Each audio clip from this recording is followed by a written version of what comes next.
बिस्मिल्लाहिर्रहमानिर्रहीम, अस्सलाम वालेकुम। मैं हूं ईसा नकवी। आज वज़ीर-ए-आज़म इमरान ख़ान ने अपनी काबीना में एक बड़ी तब्दीली की है और मुअव्विन ख़ुसूसी बराए इत्तलात व नशरियात डॉक्टर फ़िरदौस आशिक़ अवान को उनके ओहदे से हटा दिया है और उनकी जगह शिबली फ़राज़ पाकिस्तान तहरीक इंसाफ से उनका ताल्लुक़ है। लीडर ऑफ़ द अपोजिशन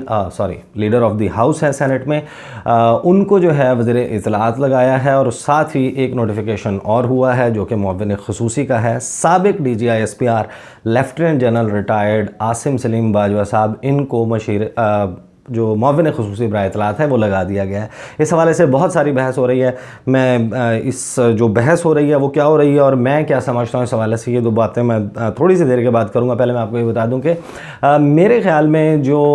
वज़ीर इत्तलात होता है वो चेहरा होता है हुकूमत का। आपकी जो फेडरल गवर्नमेंट है उसका जो वज़ीर इत्तलात है, वफाकी वज़ीर इत्तलात, उसके ओहदे के ऊपर यानी कि अगरचे उनका एग्जैक्टली ओहदा ये नहीं था, वो इलेक्टेड मेंबर नहीं थी डॉक्टर फ़िरदौस आशिक़ अवान, लेकिन प्रैक्टिकली जो वज़ारत इत्तलात है वो उनके हाथ में थी। और डॉक्टर फ़िरदौस आशिक़ अवान साहिबा के हवाले से मैं आपको दो बातें बताऊँ कि एक तो ये कि PTI में बहुत ज़्यादा खुशी, मैंने बहुत सारे लोगों से बात किया पाकिस्तान तहरीक इंसाफ में और वो बहुत खुश हैं। वो कहते हैं कि डॉक्टर फ़िरदौस आशिक़ अवान साहिबा जो हैं that she does not represent PTI, वो PTI का तशख़्ख़ुस नहीं है, वो PTI का चेहरा नहीं है। उसके बावजूद वो वज़ीर-ए-आज़म इमरान ख़ान की हुकूमत की तर्जुमान के तौर पर, नुमाइंदा के तौर पर, और हुकूमत का तर्जुमान जो है वो अगर वो ऐसा चेहरा हो जिस चेहरे को आप और भी बहुत सारे लीडर्स के साथ देखते रहे हों, और यही उनका एतराज़ जो है वो इससे पहले वाले वज़ीर इत्तलात फ़वाद चौधरी साहब के ऊपर भी था कि फ़वाद चौधरी साहब जो हैं उनका एक पास्ट है,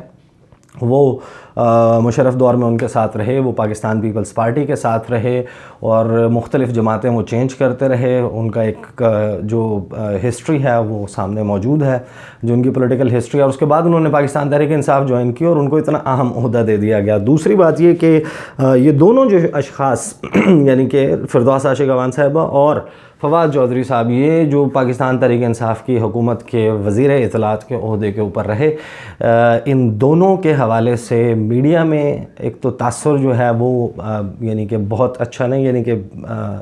एक डिफरेंस हमें नज़र आता है कि कुछ मीडिया इदारे, कुछ लोग उनसे बहुत खुश थे, कुछ जो है उनको एतराज़ात थे। इनकी बयानात के हवाले से भी अक्सर जो है वो शोर मचता रहता था। ख़ास तौर पर फ़वाद चौधरी साहब तो कोई ना कोई ऐसी फुलझड़ी जो है वो ज़रूर छोड़ देते थे जिसके ऊपर एक हंगामा बरपा हो जाता और हुकूमत जो है उसके लिए भी एम्बैरसमेंट कॉज की इन दोनों लोगों ने। अब जो शिबली फ़राज़ साहब हैं उनको वज़ीर इत्तलात लगाया गया है। एक इन दोनों के कंपैरिजन में बहुत अच्छी शोहरत के हामिल जो हैं वो लीडर हैं शिबली फ़राज़ साहब। आई होप कि he will be able to handle the situation in a better manner, बहुत ज़्यादा बेहतर तरीके से इसको चला सकेंगे। लेकिन अब आ जाते हैं उस बात पे कि आसिम सलीम बाजवा साहब की तैनाती के ऊपर क्यों तूफ़ान बरपा है, क्यों इतना ज़्यादा शोर मचाया जा रहा है कि एक साबिक़ फ़ौजी को जो है वो लगा दिया गया है मुअव्विन ख़ुसूसी बराए इत्तलात। वैसे मैं आपको बताऊं कि इनसे जो पहले वाले जो DGI-SPR थे, मेजर जनरल रिटायर्ड अतर अब्बास साहब के दौर के बाद जिस वक्त ये बने हैं तर्जुमान पाक अफवाज DGI-SPR बने हैं, तो वो वक्त था जिस वक्त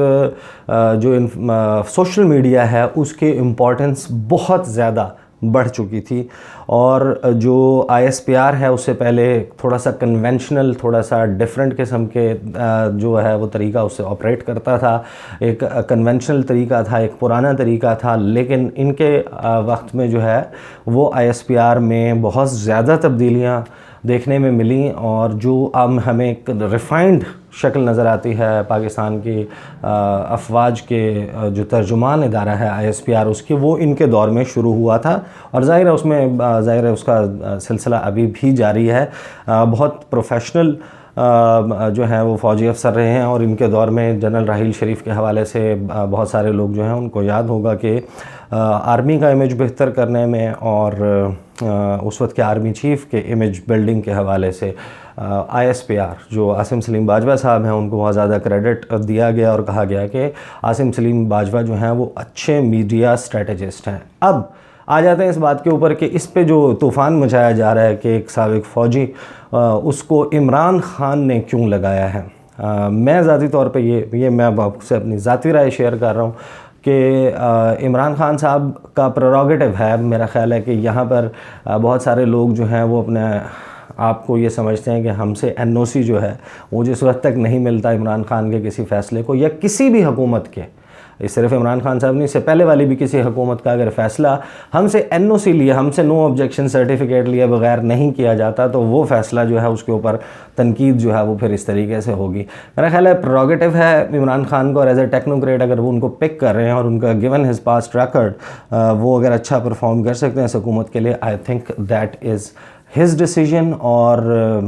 ये इमरान खान साहब का इख्तियार है, वो जिसको लगाएं अपनी काबीना में, 5 साल के बाद वो लोगों के सामने होंगे अपनी तमाम तर कारकर्दगी के साथ, और फिर आवाम को ये इख्तियार होगा कि वो वज़ीर आज़म इमरान खान को दोबारा चुनते हैं या उनकी कारकर्दगी की बुनियाद के ऊपर उनको जो है वो रिजेक्ट कर देते हैं। तो ये तो लोगों का फ़ैसला होना चाहिए, ये मेरा या किसी भी एंकर का, किसी भी कॉलमिस्ट का, किसी भी साबिक एंकर का तो ये फ़ैसला नहीं होना चाहिए। अपोजिशन का काम है तनकीद करना, अपोजिशन PMLN जो है वो इसके ऊपर तनकीद भी कर रही है, लेकिन PMLN के जो अरस्तू हैं वो ये तो बताएं कि जब नवाज शरीफ साहब ने अपने कौमी सलामती के मशीर सरताज अज़ीज़ को हटाने के बाद उनकी जगह lieutenant general retired Nasir Janjua साहब को कौमी सलामती का मशीर लगाया था, तो वो उन्होंने एक साबिक फ़ौजी को क्यों लगाया? अच्छा, फिर यही नहीं, नवाज शरीफ साहब का जो है वो एक ओपन स्टैंस, एक बड़ा सख्त किस्म का जो है वो स्टैंस था, उनका एक बयानिया था कि नॉन करियर डिप्लोमेट्स जो हैं वो वजारत ख़ारजा में नहीं लगाए जाएंगे। अच्छा, नॉन करियर डिप्लोमेट्स का कोटा जो है वो भुट्टो दौर से मौजूद है पाकिस्तान की फ़ॉरेन सर्विस में, तकरीबन 20% जो है वो वज़ीर आज़म का प्रेरोगेटिव है, और हुकूमत का ये जो है इस्तेहकाक है कि वो किसको लगाती है उस कोटे के ऊपर। अच्छा, उस कोटे के हवाले से नवाज़ साहब जो हैं, साबिक़ वज़ीर आज़म नवाज शरीफ साहब, वो जिस वक्त पाकिस्तान से बाहर थे और स्ट्रगल कर रहे थे वापस आएंगे, और आने के बाद उन्होंने पीपल्स पार्टी के दौर में भी बड़ा सख्त मौक़िफ़ रखा कि हम जो हैं वो कभी भी ये ऐसी तैनाती ना कबूल करेंगे, ना ऐसे लोगों को तैनात करेंगे। लेकिन आप नवाज शरीफ साहब का दौर उठा के देखें, मैंने actively as foreign affairs correspondent cover किया है, 8 से 9 स्टेशन ऐसे थे जिस पे रिपीटेडली एक के बाद दूसरा, दूसरे के बाद तीसरा, नवाज शरीफ साहब के दौर में साबिक लेफ्टिनेंट जनरल्स को, साबिक मेजर जनरल रिटायर्ड को और साबिक आला फ़ौजी अफसरान को इन जगहों पर, इन ममालिक में, कुछ ममालिक हैं जिनमें सफ़ीर तैनात किया। आप लिबिया की मिसाल ले लें, आप श्रीलंका, ब्रुनाई दारुस्सलाम, उसके अलावा नाइजीरिया, मॉरिशस, उर्दन, ये तमाम वो ममालिक हैं जहाँ पर वज़ीर आज़म नवाज शरीफ, साबिक़ वज़ीर आज़म नवाज शरीफ ने साबिक़ फ़ौजी अफसरान को लगाया, अफसर तैनात किया।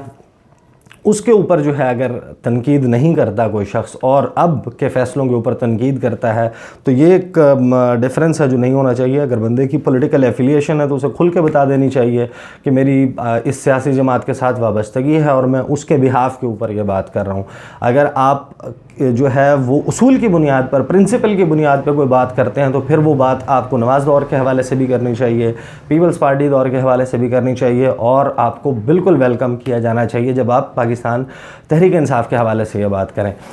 पाकिस्तान तहरीक इंसाफ जो है वो ज़ाहिर है उसने जो डिसीजंस लिए हैं, मैं ओपनली कहता हूँ कि बहुत सारे डिसीजंस ऐसे हैं हुकूमत के जिनसे मैं जो है वो ज़ाती तौर पर इख्तलाफ रखता हूँ, उनका ओपनली इजहार भी करता हूँ। दाखिला पॉलिसी के हवाले से उनके जो डिसीजंस जिनको मैं समझता हूँ कि जो मैं as a citizen of Pakistan मुझे लगता है कि मेरे मुल्क के लिए बेहतर नहीं है, मेरे लिए बेहतर नहीं है, उनके हवाले से मैं बात करता हूँ। दाखिली पॉलिसी के हवाले से बहुत ज़्यादा ऐसे मसाइल हैं पाकिस्तान तहरीक इंसाफ को, की हुकूमत को दरपेश, जिन पे तवज्जो की ज़रूरत है। ये भी उनमें से एक था कि जिसमें पाकिस्तान का जो अब तो ज़ाहिर ज़माना जो है वो डिफरेंट है, तब्दील शुदा ज़माने में हम जी रहे हैं, जहाँ पर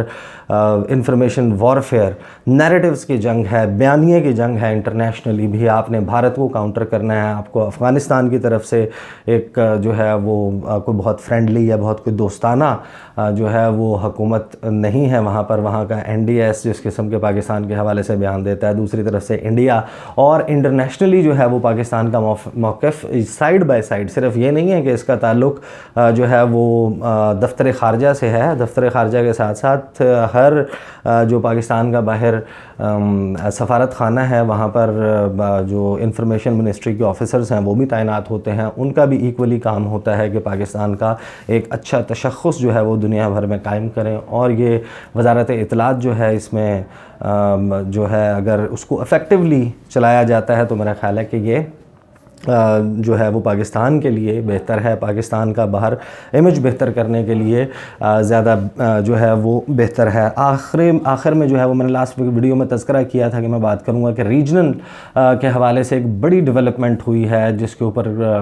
ज़्यादा बात नहीं हुई। ईरान ने सैटेलाइट लॉन्च किया है और कहा यह जा रहा है कि ये पीसफुल डिफेंस पर्पसेस और अदरवाइज़ इंफॉर्मेशन गैदरिंग पर्पसेस के लिए मदार में छोड़ा है, खला में छोड़ा है ईरान ने सैटेलाइट, और उस सैटेलाइट को छोड़ने के लिए एक 3 स्टेज कसद लॉन्चर जो है वो इस्तेमाल हुआ है। इसके बाद एक बहुत बड़ी कंट्रोवर्सी जो है वो जनरेट हुई है। सदर डोनाल्ड ट्रंप ने, अमेरिका के सदर ने इसके ऊपर रिएक्ट किया। अमरीकी जो हैं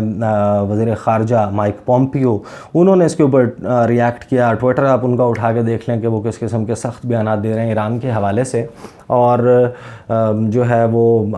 सबको ज़ाहिर मालूम है कि मेजर जनरल कासिम सुलेमानी, उनको जिस वक्त इराक़ में टारगेट किया गया अलॉन्ग विद अबू महदी अल मुहंदिस, और इन दोनों को जो है वो इनकी एग्जीक्यूशन हुई, इनको जो है